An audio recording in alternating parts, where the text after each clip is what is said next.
ሰላም ጤና ይስጥልን የጣና ቲቪ ተከታታይ ቤተሰቦቻችን፣ እነሆ የሰዓቱን የጣቢያችን ዜና መረጃና ዜና ትንታኔዎችን ይዘንላችሁ ቀርበናል። አክብሮታዊ ግብዣችንን እያስቀደምን በቅድሚያም አበይቶችን አቀርብላችኋል። የብልጽግናው አገዛዝ በበርካታ የአማራ ክልል አካባቢዎች የስልክ አገልግሎት አቋርጦ መጠነ ሰፊ ውጊያ ከፍተዋል። በወሎ ቤት አማራ ኮሎኔሉ በውጊያ ተገድለዋል። የደሴና ኮምቦልቻ ሆስፒታሎች የገባው ቁስለኛ ወታደር አሃዛዊ ቁጥር በከፍተኛ ሁኔታ ማሻቀቡ ተሰምተዋል። በሸዋ በበርካታ ቀጠናዎች የፋኖ ኃይሎች ከአገዛዙ ጦር ጋር ትንቅንቅ ሲያደርጉ ውለዋል። ዋሾውና ቀጣፊው የተባሉ ብዙ የአደባባይ ውግዘት የሚሰማባቸው ዳንኤል ክብረት ይኸው አመላቸው በፓርላማው ተቃውሞ አስነስቶባቸዋል። አዲሱ ሹመታቸውን ተከትሎ በምክር ቤቱ ጠንካራ ተቃውሞ ገጥሟቸዋል። ዳንኤል በፓርላማው ምን ገጠማቸው ለሚለው ዝርዝር መረጃውን ይዘናል። የብልጽግናው አገዛዝ በወታደራዊ ግምገማው በአዲስ አበባ የህወሓት የኤርትራና የፋኖ ደህንነቶች አሉ የሚል ስጋቱን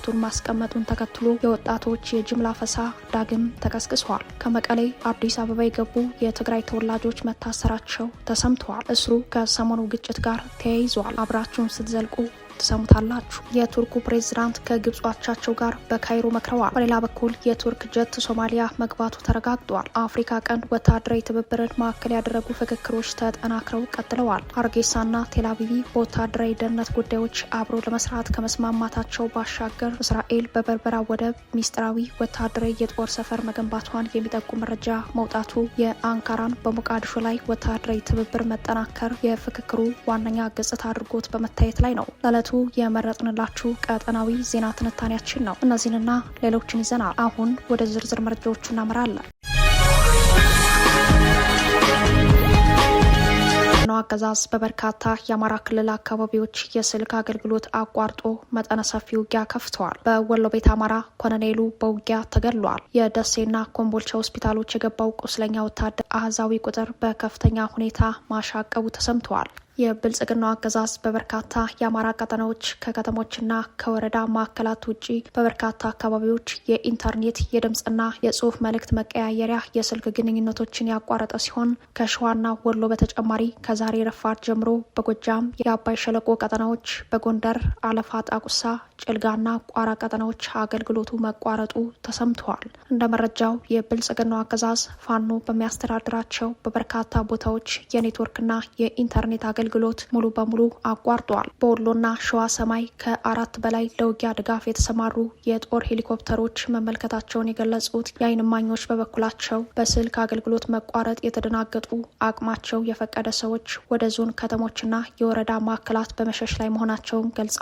አገዛዙ ድሮንን ጨምሮ ከነ ሜካናይዝድ ክፍሉ በወሎና ሸዋ ቀጠናዎች ጠንካራ ውጊያ መክፈቱን የጠቆሙት የአካባቢው ምንጮች በዘመቻው የጦር ሄሊኮፕተሮች ሲመላለሱ መመልከታቸውን ገልጸዋል። የፋኖ የመረጃ ምንጮች በበኩላቸው የሁለት እዝ እግረኛ ሰራዊትና የአንድ ኮማንዶ ኮር ወታደር በምዕራብ ወሎና በሸዋ ተዋሳኝ ቀጠና መግባቱን ገልጸው የፋኖ ኃይሎች ልዩ የጸረ መከላከልና የመልሶ ማጥቃት እርምጃ ሲወስዱ መዋላቸውን አስረድተዋል። አገዛዙ በወታደራዊ ጠቀሜታቸው ከፍተኛ ትርጉም ያላቸውን የወሎ ቤት አማራና የሸዋ አካባቢዎችን ለመቆጣጠር ከፍተኛ ኃይሉን አንቀሳቅሶ በኋላ ውጊያ ወግዲ ላይ የብልጽግናው አገዛዝ ኮሎኔል በውጊያ መገደሉ ተሰምተዋል። በደቡብ ወሎ ወግዲ ወረዳ ልዩ ስሙ ያጌ አካባቢ በተካሄደው አውደ ውጊያ የብልጽግናው አዋጊ ኮሎኔል ጨምሮ በርከት ያለ ሰራዊት እንዳለቀ የጣና የግንባር ዘጋቢ ከፋኖ ምንጮች ማረጋገጡን ገልጸዋል። በአካባቢው በዋለው አውደ ውጊያ የኮሎኔሉን መሞት ተከትሎ የብልጽግናው አገዛዝ በከፈተው የዘፈቀደ የሞርተር ጥቃት 6 የአንድ ቤተሰብ አባላት ህይወታቸው ያለፈ ሲሆን ሌሎች ከ10 በላይ ሰዎች ደግሞ ቀላልና ከባድ ጉዳት ደርሶባቸው ሕክምና ላይ እንደሚገኙ ተሰምተዋል። ከነዚህ ውስጥ 4 ወደ ደሴ ሪፈር መባላቸውን የገለጸው የጣና የግንባር ዘጋቢ በውጊያው በርካታ የአገዛዙ ጦር ሞትና ቁስለኛ መሆኑ በፋኖ ኃይሎች በኩል በውስን ኪሳራ ከፍተኛ ድል መመዝገቡን ነው በግንባር መረጃው ላይ ያመላከተው። በተመሳሳይ የአውደ ውጊያ መረጃ በዚሁ የወሎ ቤት አማራ ቀጠና ዛሬ ጥር 28 እኩለ ቀን 6 ሰዓት ከ40 ላይ ኮምቦልቻ ከተማ ያረፉት 2 የጦር ሄሊኮፕተሮች ከፍተኛ ወታደራዊ አዛዦችና መስመራዊ አዋጊዎችን ጨምሮ ከ47 በላይ ቁስለኛ ወታደሮችን ወደ አዲስ አበባ ጭነው መውሰዳቸውን የዓይን እማኞች ተናግረዋል። የወግዲ ወረዳ ሆስፒታልና ጤና ጣቢያዎች ማስተናገድ ከሚችሉት በላይ በቁስለኛ ወታደሮች ተጨናንቀዋል ያሉት የሆስፒታሉ ምንጮች ፋኖ በአካባቢው የሽምቅ ጥቃት እየፈጸመ መሆኑን ተከትሎ በወግዲ የሚገኙ ቁስለኛ ወታደሮችን ወደ ደሴና ኮምቦልቻ ወስዶ ለማሳከም አዳጋች ሁኔታ መፈጠሩን ገልጸዋል። በዚህ ምክንያት ወግዲ ጫቃታ ላይ አንዲት የጦር ሄሊኮፕተር ካረፈች በኋላ በውጊያ የቆሰለ አንድ ከፍተኛ ወታደራዊ አዛዥን ጨምሮ ሌሎች ቁስለኛ መስመራዊ አዋጊዎችንና አባሎችን ጭና በጋስ ጫና ደገር አቆራርጣ ወደ ሸዋ አዲስ አበባ መብረሯን የአካባቢው ምንጮች አረጋግጠዋል። ትናንት አመሻሹን ከፍተኛ ቁጥር ባለውና የከባድ መሳሪያ ሽፋን እንዲሁም የድሮን ክትትል በሚደረግለት ሰራዊት የታጀበ በመቶዎች የሚቆጠር ቁስለኛ ወታደር ወደ ደሴና ኮምቦልቻ መወሰዱንም ሰምተናል። በተመሳሳይ ዛሬ ማለዳ በርካታ ቁስለኛ ወታደር ወደ ደሴና ኮምቦልቻ የተወሰደ ሲሆን በደሴ ከተማ ከ74 በላይ ወታደሮች ሕክምና እየተደረገላቸው እንደሆነ የሆስፒታሉ ምንጮች ገልጸዋል። በኮምቦልቻ ከተማ በተመሳሳይ ዛሬ ማርፈጃውን ከተወሰዱ ቁስለኞች ጋር በድምሩ 53 ወታደሮች ሕክምና እየተደረገላቸው ሲሆን ከዚህ በተጨማሪ እኩለ ቀን ላይ 2 የጦር ሄሊኮፕተሮች ቁስለኞችን ጭነው ወደ አዲስ አበባ መብረራቸውን የዓይን እማኞች ገልጸዋል። በሁለቱ ሄሊኮፕተሮች ተጭኖ ከተወሰዱት ቁስለኞች መካከል የሰሜን ምስራቅ እዝና የ11ኛ እዝ እንዲሁም በአየር ወለድ ኮማንዶ መምሪያ ከፍተኛ አዛዦች እንደሚገኙበት ተጠቁመዋል።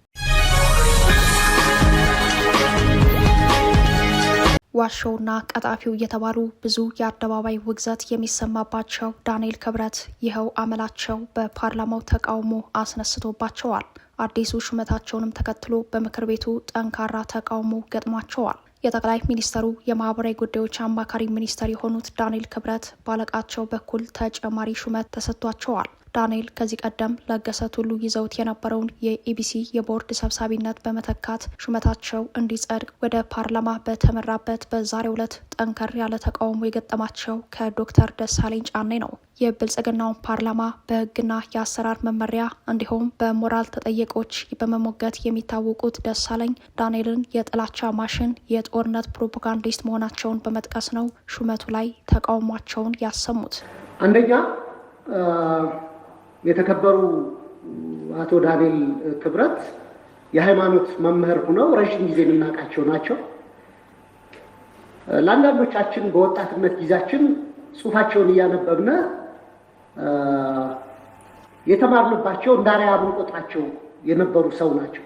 ቅርብ ጊዜ የመንግስት ተሿሚ ከሆኑ በኋላ ግን እያደረጉት ያለው እንቅስቃሴ ላሉበት የጠቅላይ ሚኒስትሩ የማህበራዊ ጉዳይ አማካሪነት ማይመጥም በዋነኝነት የጦርነት ፕሮፓጋንዳ አሳላጭና አቀጣጣይ ሆነው አግኝቻቸዋለሁ ብዬ አስባለሁ። በዚህ በጣም አዝናለሁ።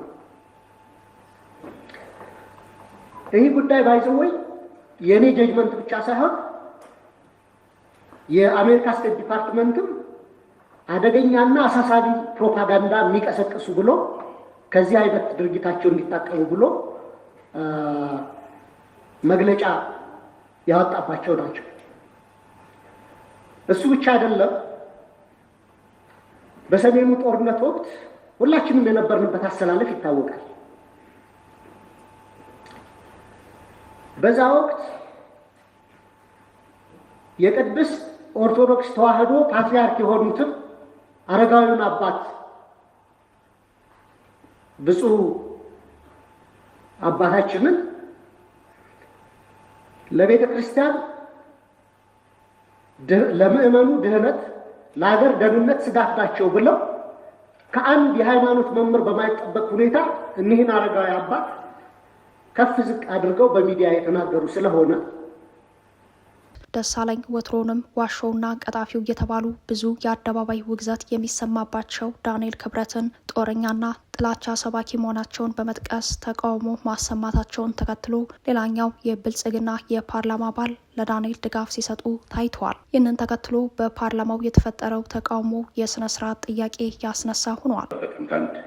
ምክር ቤት አንድ ይሄ እንዲመዘገብ ስቴት ዲፓርትመንት የለ ሌላ ሁሉ ዓለም እኮ ኢትዮጵያ ሄዶ ነበር በዛ ሰዓት። በዚህ ጊዜ ከኢትዮጵያ ጋር ስነ ስርዓት እርስዎ እንደ ልብ እንደተናጉኛ እናገራለን፣ አድምተን እናገራለን። የስነ ስርዓት ጥያቄ በዚህ መልኩ የተጋጋለ ተቃውሞ የተሰማበት የዳንኤል ክብረት ሹመት በፓርላማው ጸድቋል። ዳንኤል የኢትዮጵያ ብሮድካስቲንግ ኮርፖሬሽን ኢቢሲ የስራ አመራር ቦርድ ሰብሳቢ ሆነው የተሾሙት አብይ አህመድ ለሚከተሉት የብልጽግና ወንጌልና የጦርነት ፖሊሲ አስቻይ ትርክት የመፍጠር ልምድ ያላቸው መሆኑን ተከትሎ እንደሆነ ይታመናል። በቅርቡ የሀገሪቷን የኪነ ጥበብ ባለሙያዎች ለቀጣዩ የኤርትራ ወረራ በዘፈንና በቲያትር እንዲያግዟቸው ካለቃቸው ተልዕኮ ይዘው አርቲስቶችን የሰበሰቡት ዳንኤል ኤርትራ ትፈርሳለች ሲሉ ለሰበሰቧቸው ዘፋኞችና ቲያትረኞች መናገራቸው ይታወሳል። ቀናት በፈጀው የብልጽግና የጦርነት መጎሰሚያ የፕሮፓጋንዳ ጠመቃ መድረክ ላይ እንዳሻቸው ታሪክ ሲጠመዝዙ የታዩት ዳንኤል የኤርትራ ወረራ ግብ ምን እንደሆነም በማያሻማ ቋንቋ ሲናገሩ ተደምጠዋል። የድርጅታቸው የብልጽግና ወረራ አሰብን በመያዝ የሚቆም ብቻም ሳይሆን ኤርትራን ከካርታ ላይ የሚያጠፋ ግብ እንዳዘለ መናገራቸውን ተከትሎ የአስመራው መንግስት በቃል አቀባዩ በኩል ምላሽ እስከ መስጠት መድረሱ ይታወሳል። ግለሰቡ ኤርትራ መፍረሷን እንደማይቀር ለመናገር መድፈራቸው አለቃቸው አብይ አህመድ መናገር ያልፈለጉትን እቅድ በአማካሪያቸው በኩል እንዲነገር የማድረግ ስልት መሆኑን የሚያምኑ አስተያየት ሰጪዎች በበኩላቸው በዚህ ጊዜ ዳንኤልን የኢቢሲ የስራ አመራር ቦርድ ሰብሳቢ አድርጎ መሾም የጥላቻ ማሽኑን ይበልጥ ለማሰራት ያለመ ነው ብለዋል። ዳንኤል በአማራ ህዝብ ላይ የተከፈተውን የዘር ማጥፋት ዓላማ ያለውን ጦርነት ፕሮፓጋንዳ በበላይነት በማስተባበር በመምራት የኢትዮጵያ ኦርቶዶክስ ተዋሕዶ ቤተክርስቲያን የኦህዴድ ብልጽግና ተልዕኮ ባላቸው አባቶች እንድትወረር በማድረግ ድንበር ተሻጋሪ ጦርነት ለማዋለድ በሚደረገው የፕሮፓጋንዳ ዘመቻ ስማቸው ከፊት የሚጠቀስ የብልጽግናው አለቃ ልሳን እንደሆኑ ይታወቃል። የቱርኩ ፕሬዝዳንት ከግብጽ አቻቸው ጋር በካይሮ መክረዋል። በሌላ በኩል የቱርክ ጀት ሶማሊያ መግባቱ ተረጋግጧል። በአፍሪካ ቀንድ ወታደራዊ ትብብርን ማዕከል ያደረጉ ፍክክሮች ተጠናክረው ቀጥለዋል። የቱርኩ ፕሬዝዳንት ረሲብ ጣይብ ኤርዶጋን በትናንትናው ዕለት ካይሮ ገብተው ከግብፁ ፕሬዝዳንት አብዱል ፈታህ አልሲሲ ጋር መክረዋል። ሁለቱ ሀገራት በሊቢያ በሶማሊያና ሶማሊላንድ፣ በጋዛ፣ በሶሪያና በሱዳን ጉዳዮች ተመሳሳይ አቋምን ያራምዳሉ። እስራኤልን በመቃወም በኩልም በአንድ ጎራ ቆመዋል። እስራኤል የሶማሊላንድን ጉዳይ ጠበቅ በማድረግ በቅርቡ በበርካታ ጉዳዮች ላይ የሁለትዮሽ ስምምነቶችን ለማድረግም ምክክር ላይ ናቸው። በዚህ መካከል ቱርክ አሜሪካ ሰራሹን ኤፍ-16 ተዋጊ ጄትን ወደ ሶማሊያ ልካለች። ቱርክ በሶማሊያ የባህር ዳርቻ በነዳጅ ፍለጋ ስራ ውስጥ እያደረገች እንዳለው እንቅስቃሴ ሁሉ እስራኤልም ከሶማሊላንድ ጋር በመዋዋል በሶማሊላንድ የባህር ዳርቻ ነዳጅ የመፈለግ እንቅስቃሴ ውስጥ የመግባት ፍላጎቱ አላት። እስራኤል ቀይ ባህርን በመንተራስ በሶማሊላንድ ወታደራዊ ቤዝን የማቋቋም ስራዎች ውስጥ ገብታለች። እነዚህ ሁኔታዎች ሳውዲን፣ ግብፅን፣ ቱርክንና ኳታርን ሰላም ነስተዋል። በዚህ መሀል የቱርኩ ፕሬዝዳንት ካይሮ ተገኝተው እስራኤልን አውግዘው የሶማሊያ ሉዓላዊነትና የግዛት አንድነትም መከበር አለበት ሲሉ ተናግረዋል። ይህ በእንዲህ እንዳለ በትንሹ 3 ኤፍ-16 የጦር ጀቶች ወደ ሶማሊያ ገብተዋል። ቱርክ ወደ ሶማሊያ የላከቻቸው ዘመናዊና ውድ ጀቶች ቁጥር እየጨመረ ነው። የአራተኛ ትውልድ ተዋጊው አሜሪካ ሰራሹ ኤፍ-16 በሞቃዲሾ አየር ማረፊያ ላይ ሲያንዣብብ በሳምንቱ ታይተዋል። አንካራ እስካሁን በትንሽ 3 ኤፍ-16 የጦር ጀቶችን ወደ ሶማሊያ ስትልክ የጋራ ወታደራዊ ስምምነት መነሻ ያደረገ የጸረ ሽብር ዘመቻ አካል ነው ቢባልም በአፍሪካ ቀንድ ወታደራዊ ፍክክሩን አሳድጎታል። ቱርክ በሶማሊያ ያላትን የነዳጅ ማውጣት ስምምነትና የትግበራ ደህንነት ለማስጠበቅ እንዲሁም ከሶማሊያ ጋር የገባችውን የመከላከያ ስምምነት ለማጠናከር ሲባል ጀቱን ወደ ሞቃዲሾ መላኳ ቢነገርም እስራኤል ለሶማሊላንድ ሀገራዊ እውቅና መስጠቷን ተከትሎ የታየ መሆኑ ውጥረቱን ከፍ አድርጎታል። ሀርጌሳና ቴልአቪቭ በወታደራዊና ደህንነት ጉዳዮች አብሮ ለመስራት ከመስማማታቸው ባሻገር እስራኤል በበርበራ ወደብ ሚስጥራዊ ወታደራዊ የጦር ሰፈር መገንባቷን የሚጠቁም መረጃ መውጣቱ የአንካራን በሞቃዲሾ ላይ ወታደራዊ ትብብር መጠናከር የፍክክሩ ዋነኛ ገጽታ አድርጎ በመታየት ላይ ነው። ከመቀሌ አዲስ አበባ የገቡ የትግራይ ተወላጆች መታሰራቸው ተሰምተዋል። እስሩ ከሰሞኑ የህወሓት ወታደራዊ ወረራና ወደ መደበኛ ጦርነት የመግባት እንቅስቃሴ ጋር ተያይዟል። ሁለቱ ጦረኞች ህወሓትና ብልጽግና የቀደመውን የጦርነት ባህሪ ዳግም ማሳየታቸው ቀጣዩን ጦርነት አይቀሬ አድርጎታል። የህወሓት ታጣቂዎችና በብልጽግና የሚደገፉት የትግራይ ሰላም ኃይሎች በራያ ግንባር በአፋር አቅጣጫ ከፍተኛ ወታደራዊ ትንቅንቅ ውስጥ ባሉበት በዚህ ጊዜ መቀሌን ጨምሮ ከተለያዩ የትግራይ አካባቢዎች ወደ አዲስ አበባ የገቡ የትግራይ ተወላጆች መታሰራቸው ተሰምተዋል። እስሩ ውጥረቱን አባብሶታል። የጦርነት ስጋቱንም ተጨባጭ አድርጎታል። ህወሓት በጠለምት ወታደራዊ ወረራ ማድረጉን ተከትሎ የአውሮፕላን በረራ ለ5 ቀናት ቆሞ እንደነበር ይታወሳል። ወደ ትግራይ የሚደረግ የአውሮፕላን ጉዞ ሲቋረጥ በአውቶቡስ ወደ አዲስ አበባ የመግባት እድል ያገኙ በርካታ የትግራይ ተወላጅ ወጣቶች መታሰራቸውን የዘገበው መሰረት ሚዲያ ነው። እንዲህ አይነቱ የእስር ዘመቻ ህወሓትና ብልጽግና ወደ ጦርነት የገቡበትን የቀደመውን ጦርነት የሚያስታውስ ሆኗል። አሁንም ተመሳሳይ የጦርነት ዋዜማ እርምጃዎች በመውሰድ ላይ መሆናቸው በመታየት ላይ ነው። ብልጽግና በግብረ ኃይሉ በኩል አዲስ አበባን በልዩ ወታደራዊ ስምሪትና የደህንነት ኃይል ከወትሮ በተለየ መልኩ በኃይል ከመጠበቁ ጋር ተያይዞ የጅምላ ፈሳዎች ዳግም ተጠናክሮ ቀጥሏል። ጦረኛው ኦህዴድ ብልጽግና በወታደራዊ ግምገማው በአዲስ አበባ የህወሓት የኤርትራና የፋኖ ደህንነቶች ይኖራሉ የሚል ስጋቱን ካስቀመጠ በኋላ በከተማው ያለው የህዝብ ብሶት ወደ ከተማ አብዮት ይቀየራል በሚል ስጋት በየጊዜው ፍተሻና አሰሳ በማድረግ በርካቶችን ማሰሩ ይታወቃል። ከዚህ አንጻር ውጥረቱ በአዲስ አበባና በዙሪያዋ በመጨመር ላይ ነው። በአዲስ አበባ ዙሪያ በርካታ የሸዋ ቀጠናዎችን የስልክ ኔትወርክ ተዘግቶ ወታደራዊ ዘመቻ መክፈቱን በትናንት ምሽት ዘገባችን መረጃውን ማድረሳችን ይታወሳል። በራያ ግንባር ከቀጠለው ውጊያና ከዚያ ቀደም ብሎ በጠለምት ከተካሄደው ውጊያ ጋር ተያይዞም የሙሉ ጦርነት ስጋት በህዝቡ ዘንድ በከፍተኛ ሁኔታ ጨምሯል። የጸጥታና የሰብአዊ መብት ቀውሶች ከጊዜ ወደ ጊዜ እየተባባሱ ነው ተባለ። 3 ሚሊዮን የሀገር ውስጥ ተፈናቃዮች ያሉባት ኢትዮጵያ የትጥቅ ግጭትና የንጹሐን ጉዳት፣ የኢኮኖሚ ጫናና መጠነ ሰፊ መፈናቀል፣ የፍትህ ድቀት ሀገሪቱን ወደ ከፋ ሁኔታ እየወሰዳት ነው ተብሏል። ዓለም አቀፍ የሰብአዊ መብት ተሟጋች ድርጅት ሂዩማን ራይትስ ዎች ጥር 27 ቀን 2018 በወጣው የ2026 የዓለም ዓመታዊ ሪፖርት ኢትዮጵያን በአስከፊ ደረጃ መድቧታል። በ2025 በበርካታ የኢትዮጵያ ክልሎች የትጥቅ ግጭቶች በመቀጠላቸውና በዘንድሮ ዓመት ይካሄዳል ከተባለው ምርጫ ቀደም ብሎ በገለልተኛ ሚዲያና ሲቪል ማህበራት ላይ የጣለውን ገደብ በማጠናከሩ ምክንያት በኢትዮጵያ ውስጥ ያሉ ሲቪሎች ተደራራቢ የጸጥታና የሰብአዊ መብት ቀውሶች እንዳጋጠማቸው አስታውቋል። በ2025 በአማራና በኦሮሚያ ክልሎች ግጭቶች መቀጠላቸውን፣ በትግራይ ውስጣዊ ውጥረት ጋር ተያይዞ አለመረጋጋት መከሰቱን፣ በፌዴራል መንግስትና በኤርትራ መካከል ያለው ግንኙነት መሻከሩን፣ መንግስት ተቃዋሚዎች ላይ ሰፋ ያለ እርምጃ መውሰዱን፣ የፍትህ ጥረቶች መቆማቸውንና ኢኮኖሚያዊና ማህበራዊ ጫናዎች መባባሳቸውን የሚገልጸው የሂዩማን ራይትስ ዎች ሪፖርት የኢትዮጵያን ሁኔታ እጅግ አሳሳቢ ሲል ነው የገለጸው። የትጥቅ ግጭትና የንጹሐን ጉዳት መባባሱን ባመለከተበት የሪፖርቱ ክፍል የብልጽግናው አገዛዝ ከፋኖ ኃይሎች ጋር የቀጠለውን ጦርነት በ2025 ሙሉ በሙሉ መቀጠሉንና በጦርነቱ የጦር ወንጀሎችና ከባድ ጥሰት መፈጸማቸውን ሂዩማን ራይትስ ዎች አመልክተዋል። ሪፖርቱ ሲቪሎችን ለህልፈት የዳረጉ በርካታ የድሮን ጥቃቶች በብልጽግናው አገዛዝ በኩል መፈጸማቸውን ገልጿል። ላብነትም በየካቲት ወር በሰሜን ሸዋ አንዲት ነፍሰ ጡር እናትን፣ የ6 ዓመት ሴት ልጃቸውንና አንድ ወጣት የገደለውን ጥቃት እንዲሁም በተመሳሳይ ወር መጨረሻ በምስራቅ ጎጃም ዞን ቢያንስ 16 ሰዎችን ለህልፈት የዳረገውን ጥቃት ለማሳያነት ጠቅሰዋል። የፋኖ ኃይሎችም ትምህርት ቤቶች እንዲዘጉ ለማስገደድ መምህራንን በማገትና በመግደል የተከሰሱ ሲሆን በክልሉ ያለው የሰብአዊ እርዳታ አቅርቦት በእጅጉ ተገድቦ መቆየቱን ተገልጿል። የእርዳታ ሰራተኞችም ለእገታና